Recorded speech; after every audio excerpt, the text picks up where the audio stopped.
I think that's everything, though. So Yeah. I think we're good to dive in, and I'll just go ahead and say, we'd like to do a quick recap. It's usually about 15 to 20 minutes long on what happened in the episode. It can be like a 4.5 hour long episode. So we do a brief recap. So if you're checking out this video right now, you might be seeing the recap that we've cut out and put as a separate video for people just trying to stay caught up. So if you're here for that, hey, and down in the pinned comments, you can find the whole video with our whole, discussion on our YouTube channel. So having said that, Will, do you want to take it away and talk about what happened in episode 9, I think, of Critical Role? Yes, sir. And it was indeed episode 9. But alrighty, so we pick back up, and since it has been a few weeks since the previous episode, where we left off was kind of this confrontation where Fern, who had transformed into a rat, was spying on these wardens. And anyway, the wardens are leaving the room, and they actually stepped on her, which poofed her rat form, and so here she is, face to face with these people she was just spying on. So she just immediately launches into this lie, saying that, like, oh, this pack of direwolves just was attacking. I came in here to warn you guys and to get you guys to come help, and I had to transform into this rat because I had to get through the door. So she was like, yeah, that's why I'm here. Like, let's go. The direwolves are attacking, and the wardens aren't buying it. And just to refresh, there's basically like a head warden and then like 2 of his subordinates that are in this room. Like so goons. immediately, Yeah, the goons. So immediately they basically like kind of restrain her, and the guy in charge, the boss, which I'll probably just refer to him as for simplicity's sake moving forward, basically starts questioning her. He's like, "Oh yeah, what color direwolves?" And like basically quickly realized that that's bullshit. And he's like, "Okay, really though, why are you looking for Gurge? Like, why do you keep asking these questions about him? What's going on here?" And Fern lies again and says that she and Gurge are lovers and in a relationship, but he like took off on her, so she's just looking for him and looking for information on him. And while this is happening, she does telepathically communicate with Imogen because they still have that mental connection. And she kind of fills Imogen in on what's going on, and the party's like, okay, we got to get in there, like she may be in trouble. So yeah, I think she's like, yeah, they're gonna kill me, like very casually. They're like, oh, okay, let's go. So the party starts trying to like basically bust through the door while Fern is having this conversation. So we cut back inside to Fern and the boss, and she casts Charm Person on him and succeeds. So he immediately kind of like, chills out and tells the other guards like, hey, stop restraining her, like release her. And they've been hearing like these loud noises coming from behind them, which is the rest of the party now trying to break in to help Fern. So he's like, hey, y'all go investigate what that noise is. And he talks to Fern one-on-one, and she starts, just telling him about like Gurge and their relationship. And he tells her that, yeah, we captured him because this bounty hunter, Artana Vo, had paid them to like help assist her in capturing him. And that when they went to do that, he transformed into this like terrifying beast and, fought pretty hard, but they were able to subdue him, and he was taken back alive in order to account for his bounty. And so right around this time is when the party actually successfully does like completely destroy the door and make it fall down, and the 2 goons are walking around like right as this happens. And Imogen's like, we knocked and it just fell. Like, you guys really need to look into fixing that. And they're like, what? And basically Fern and the boss come out around a little bit later, like just a few moments later. And she's like, oh, did you guys subdue that big gang of direwolves that were here? And the party's like, yeah, they fell off the cliff. And basically they're like, since he's still charmed by her, he's like, this is private property, you guys should probably go. And they're like, yeah, we will definitely go. So they get out of there really no worse for the wear. And they're trying to figure out what to do with this information, that Artana Vo apparently has Gurge. And they're like, well, you know what, let's do what we always do, let's go talk to Esteros and maybe he can shed some light on this for us. So they head there, and fill him in on everything, including not just this whole Gurge situation, but also the situation they had at the theater a few weeks ago with the Mimic and all that jazz. And they also introduce him to Chetney. And regarding their run-in with the Mimic at the theater and, you know, the Treshies and just all these little pieces of information they have, he's like, you know, I can look into the Treshies, see what's going on. But he's like, be careful because they carry a lot of weight in this city. So, you know, just watch your step if you're going to be asking about them. But he does say that there is this big like ball coming up that he gets invited to every year. That's basically with all like the well-to-do, you know, affluent people in the city. That he usually turns down, but he's like, you know, maybe this year I could go and kind of poke around, see what I can find out. And Laudna's like, oh, could we go? And he's like, I'll look into it. I'll see what I can do. But then they get around to the Gurge Artanovo side of things, and he opens up this book that he has that he like keeps tabs on everybody in the city. And he's like, as far as a Gurge goes, you know, he's kind of like this wild man that people in the city are very wary of, but like in the down below, the lower levels and on the outskirts of the city, they really look up to him. And they're like, okay. And he's like, as far as Artanovo, she is a Unaya, which don't know if that pronunciation is correct, but basically what that means is she is half orc, half elf. And that she has a sister in town named Preo Medali, who is an owner of the Soot and Swill Tavern. So he's like, that's pretty much all I have. But, you know, she's a infamous bounty hunter. But you may be able to find out more from her sister. And Estros also lets Orm know that he has been able to make some headway on his meeting, setting up the meeting with the Anger. And he's like, I could probably set that up in about a week's time. So Orm's like, awesome, thank you so much. And they basically take all this information and are like, okay, well, the day is still young. Let's go to this Soot and Swill Tavern, see if we can talk to Preo and see what we can find out. So they decide to do just that. And outside of Estros's, they quickly catch Chetney up on basically everything else that they had just talked to Estros about, like the Mimic and the thing at the theater, and, you know, basically get him up to speed. And he's like, yeah, you know, you guys are helping me out. I'm down to help you guys out as well. Kind of just, you know, more so cementing him as a member of the party beyond just this Gurge thing. And we also find out that he is over 200 years old, but has stopped counting after 101. And we get Fern reveals, which I think she's already revealed this, but she once again reveals that she's 112. And they also find out that, or don't find out, but we settle on the fact that Mr., her little familiar, is 7, because they didn't know how old he was. And so they kind of have a back and forth. And they're like, yeah, you're 7. So they basically, you know, have those conversations as they're heading to the Soot and Swill. And once they get there, Ashton, apparently the last time he was here, kind of made some trouble. And so Preo, the owner, immediately sees Ashton when they come in and is like, oh, you're back again. And Ashton's like, okay, what do I got to do to smooth things over? And Preo's basically like, you got to buy this 85 gold bottle, and then we'll be chill. And Fern steps up and re-steals the earring that Ashton stole from her and was like, how about we just trade this? And Preo's like, I'll knock it down to 40 if you include that. And Ashton hands her 50 gold and is like, here. And this is going to, you know, hopefully buy me some future goodwill. And Preo's like, great. And she also takes a little keen interest in FCG, which many people have in this campaign because, you know, he is a very unique automaton. And, you know, says hello to him and introduces herself as Preo. And that's when the party actually officially finds out that that is her. So they take the expansive bottle he just bought, go back to a table, try it, and they're like, okay, so what do we do now? And FCG is like, well, I'm going to take her some of this liquor. And he does. And she takes it immediately. And he just flat out asks her. He's like, hey, we're looking for Artanovo. We heard, you know, she was your sister. Do you know anything, basically? And Preo denies it. She's like, my last name is Medali. Artana is Artanovo. Like, not the same name. We're not related. Whoever told you that was wrong.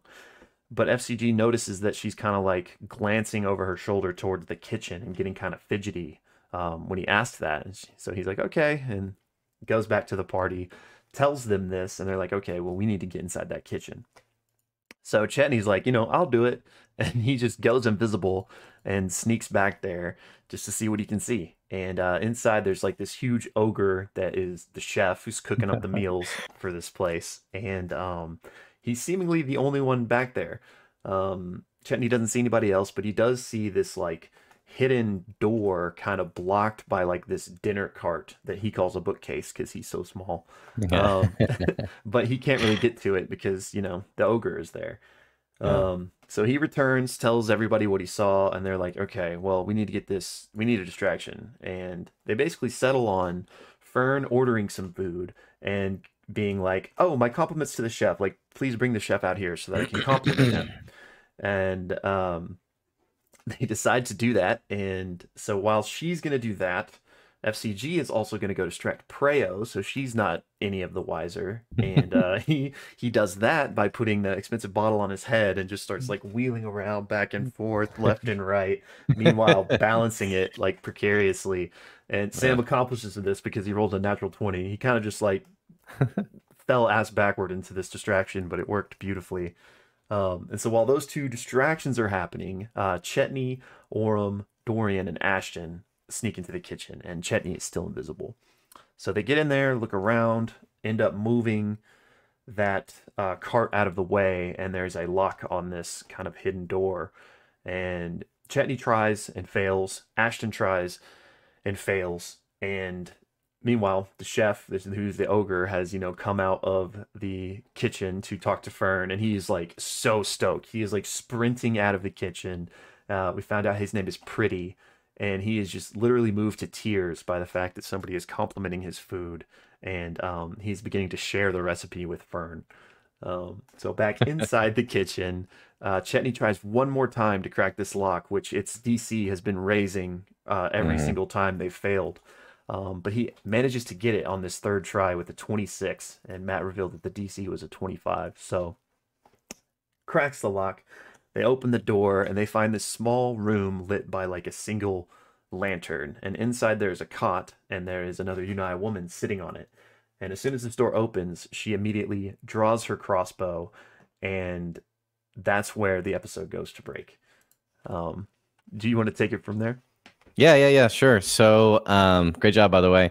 Yeah, so we come back from break, and this is Artana Vo, and she is absolutely on the ready, and actually fires quite a few crossbow bolts at the party that have snuck into this small sort of like safe room, and actually strikes Orem with one of them. And the whole time the party's like, please, like, we just want to talk. Yeah. And then she just keeps firing these crossbow bolts.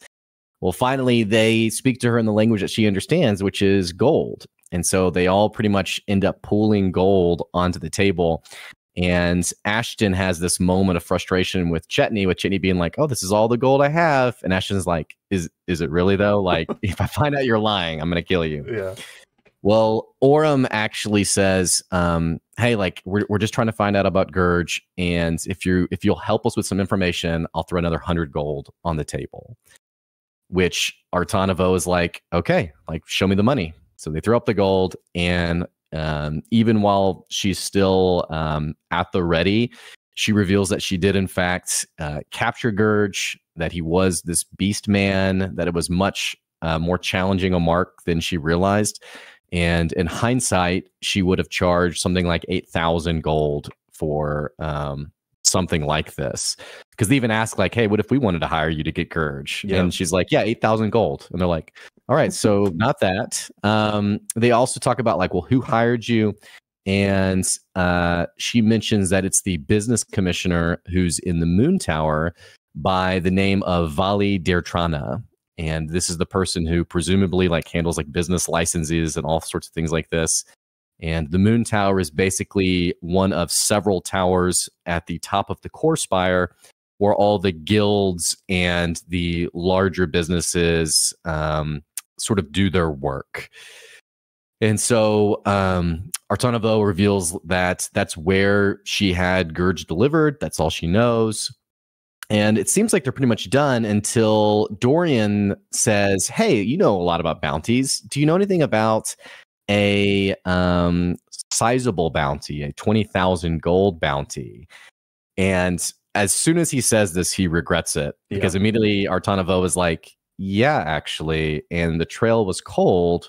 But now that you mention it, it was for someone who looks really just like you. Yeah. And is looking at him very suspiciously. And Dorian is just, I mean, like punch to the gut is just realizing I've just given this person their first big lead. So he's like, oh, well, yeah, I don't know. I was just curious, basically. They basically say their goodbyes. They head out of the kitchen.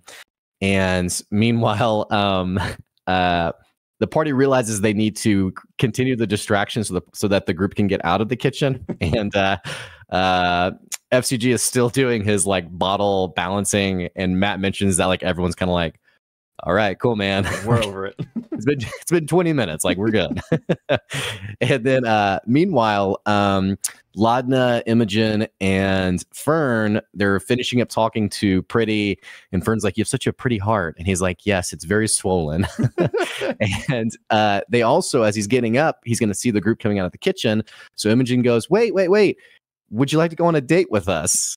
And he's like, okay, yeah. And even Prey was like, nice, good job. So they agree to go on a date a few hours after he gets off his work shift, which is a couple hours after sunset. So the party leaves. They confer all this information, and they decide, okay, let's go to the core spire and let's check out this moon tower.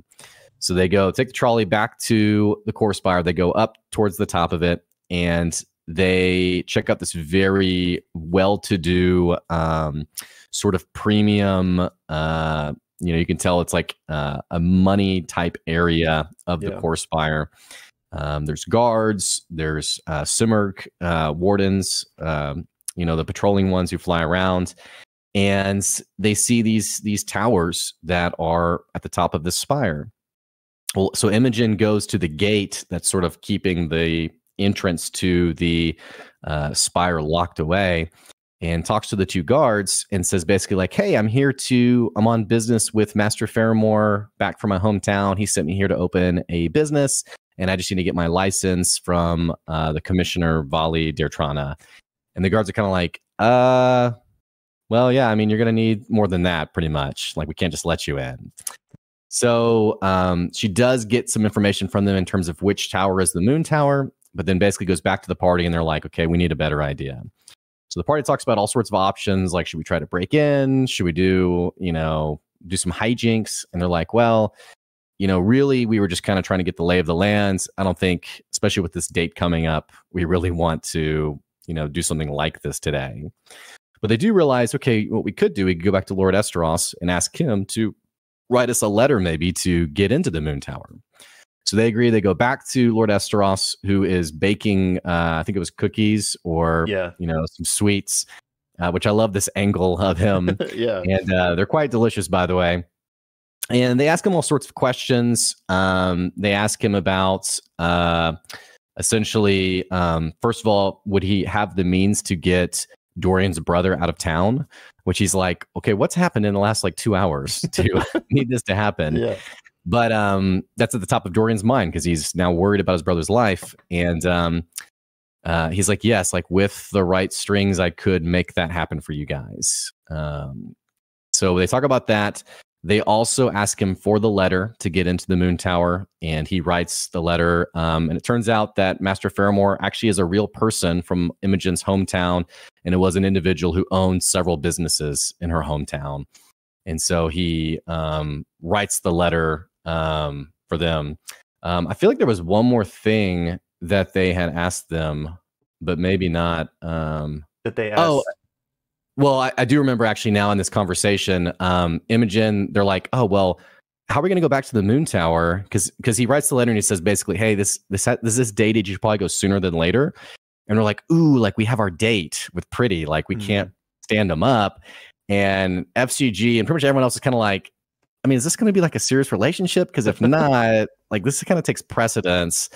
And there's a little bit of a back and forth that's kind of funny.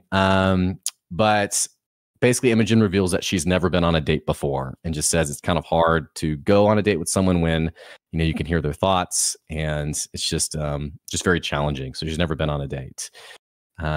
All this to say, the party's like, okay, you know what? Let's just go ahead and head to the moon tower.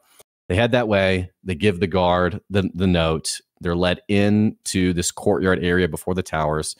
They go into the moon tower, and there is this sort of front desk clerk who's locking away these books in this large bookshelf. And then it is sort of about to disappear down a hallway. Fern actually tries, in typical Fern form, wants to try to touch one of these books, and she gets immediately shocked, like bolted, like hair straight up, and gets blinded, actually, temporarily. They talk to this person. They say, hey, we're here on official business. And he says, okay, well, let me go see if Vali Dirtrana is even here. Goes back, returns and says, yep, gone for the day. Sorry. And they're like, well, I mean, well, actually says he didn't respond. And they're like, well, maybe he's dead. Like, maybe we should check. And he's like, I don't think he's dead. I'm like, we should probably check. And he's like, okay, I'll go look again. He goes, he looks again. And this time the party follows him down the hallway, and he knocks on the door. No answer. And then he's like, whoa, what are you guys doing back here? Dorian slides Chetney behind him and casts invisibility on him so that Chetney can sneak over to the door and unlock it. The party has hijinks with this person. They walk back to the main room. FCG grabs a book and gets shocked and immediately does like this deception of like, I am now broken. And like, Apple computer like shutdown sound and all this stuff. Meanwhile, Chetney cannot get into this lock. Like, it's pretty much impossible. He tries and tries, can't do it, even with really high rolls, by the way. Finally, Imogen just asks this clerk to take a note for them. And it says, hey, will you put it on his desk? Because we don't feel comfortable like you just sliding under the door. And he's like, okay, fine, I'll put it on the desk. Goes back, unlocks the door. Chetney sneaks in, puts the note gets put on the desk, and then leaves. And Chetney's now in this office of Vali Dirtrana. There's a big bookshelf. There's a desk that apparently has a map of the trade routes in the Odiran Wilds. He takes that map, which Matt then, outside the game, hands him a amazing rolled up map, which I need to find a picture of that. We need to talk about that, by the way.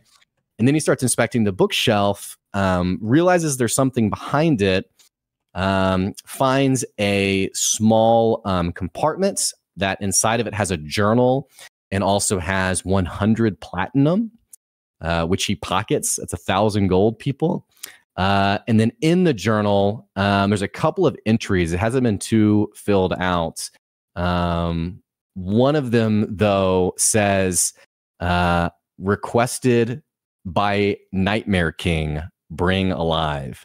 And the vibe of the session just totally like gets serious. Everyone's like, okay, Nightmare King sounds really like, holy crap, that sounds really bad. Like, oh boy. Well, Imogen then is like, hey, look for like a button or something in case it's like a trick bookcase. He finds a button. The bookcase slides aside. He steps into this dark stairwell, and he hears two voices. One is Vali Dirtrana, and the other one is a person who goes by the name of Ira. And Ira explains that he is nearly finished casting his web, designing his web across the city of his plan. Vali Dirtrana is pretty much like, I just need you to finish like whatever you're doing and get out of my hair. And Ira actually asks like, hey, if you'll bring me a Mahan child, it would, go quicker or be much better. And he's like, I'm not doing that, you freak. Yeah. But basically they finish their conversation. Vali returns back to the office, which Chetney panics. He can't figure out how to get out of the room.